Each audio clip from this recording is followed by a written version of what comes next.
speaking of the high prices, the prices are not high because evil corporations want to pay high bonuses to their executives.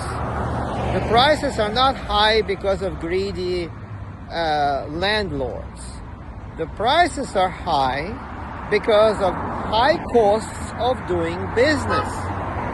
The prices are high because of high costs of labor. You raise the minimum wage, you kill the business. Nobody wants to run unprofitable businesses. So the businesses shut down. There is fewer competition because they shut down. They crumble under regulatory burden. They are being decimated by high taxes. The businesses are being decimated by unions. Unions are a cancer for any healthy capitalist society. Businesses are being decimated by labor laws that require employers to pay unsustainable minimum wage. Labor laws that allow lazy, disgruntled employees who got fired for mistreating the customers or clients to sue their employers for tens of thousands of dollars with some fake employment claims, legal claims, claiming violations of their civil rights, sexual harassment, and other bullshit claims.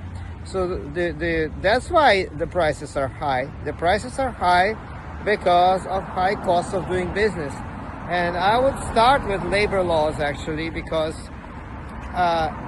it's already the profit margins, for example, for a restaurant normally is only 10%. And if you add all the frivolous workers' compensation lawsuits to this, if you add all the frivolous employment-based discrimination lawsuits to this, if you add all these frivolous wage and hour claims, then it's impossible to run a restaurant. It's impossible to run a business.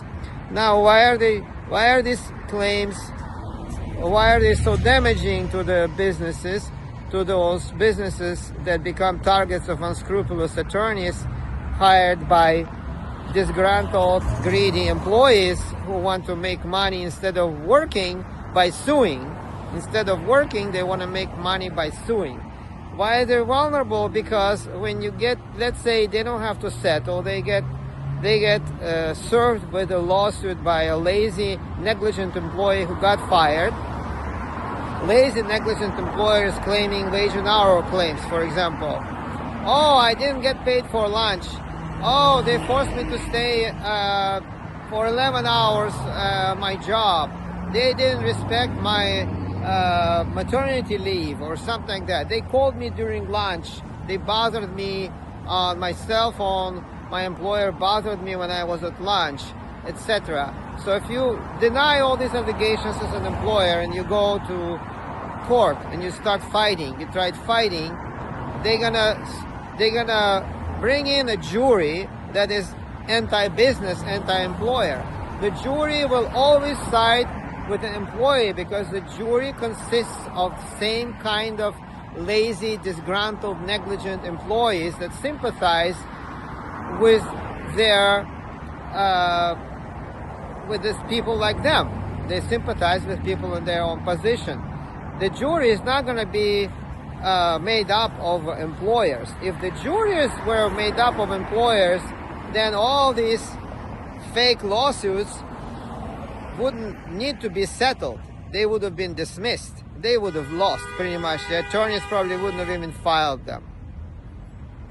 So all this frivolous litigation is included in your prices when you're paying for services or products. As a consumer, your rights are being violated by employees' rights, not by employers. And this is something that you need to know. Your enemy is not the evil corporations that are like right there behind me. Your enemy is employees, bad employees that hire unscrupulous attorneys that sue businesses. Your enemy are employees that mistreat you, that they can mistreat you and abuse you with impunity because they're protected by labor commissioner's office, they're protected by evil labor laws. You're paying high prices because of the employees, not of the businesses. The businesses are not your enemies. Your enemies are employees.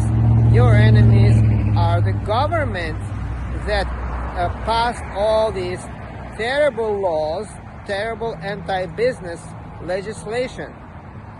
These are your enemies, not so-called evil corporations. But there is one big caveat. There's one big caveat, and that is antitrust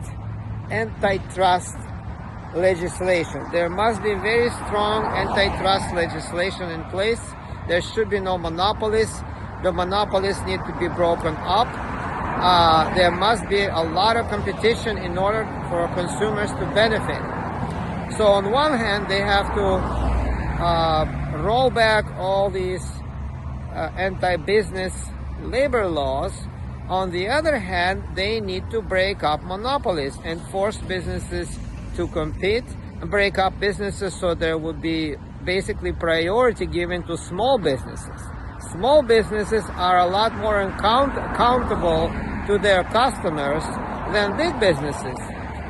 If you call Wells Fargo and you stay on line for like an hour waiting for one department to pick up the line just to transfer you to another department, and then they're gonna pretty much sabotage your requests or whatever complaints you have, they're not even gonna tell you why they shut down your account. They're gonna say it's Bank Secrecy Act, and they don't need to be transparent why they kick you out of the bank, why they shut down your account. With a small bank, you have someone to talk to, or with a small company, you have someone to talk to. You can actually come in person to a small grocery store and make a scene if they somehow mistreated you.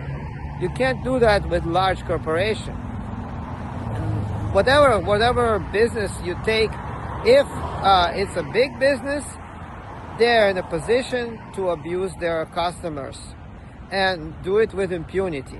If it's a small business, they're not in a position to abuse their customers because they really depend on every single customer. For big businesses, they don't care. They lose 1,000 customers, they don't care.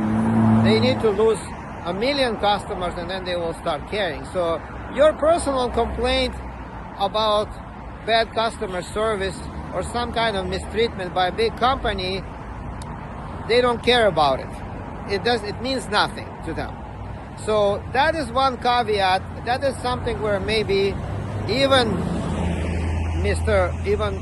Mamdani will agree with me, the New York mayor, that there must be competition between businesses. There should not be monopolies, and that will be helping small businesses and consumers. I'm all for small business and for the consumer rights. But one important note is that consumer rights are inconsistent with employee rights.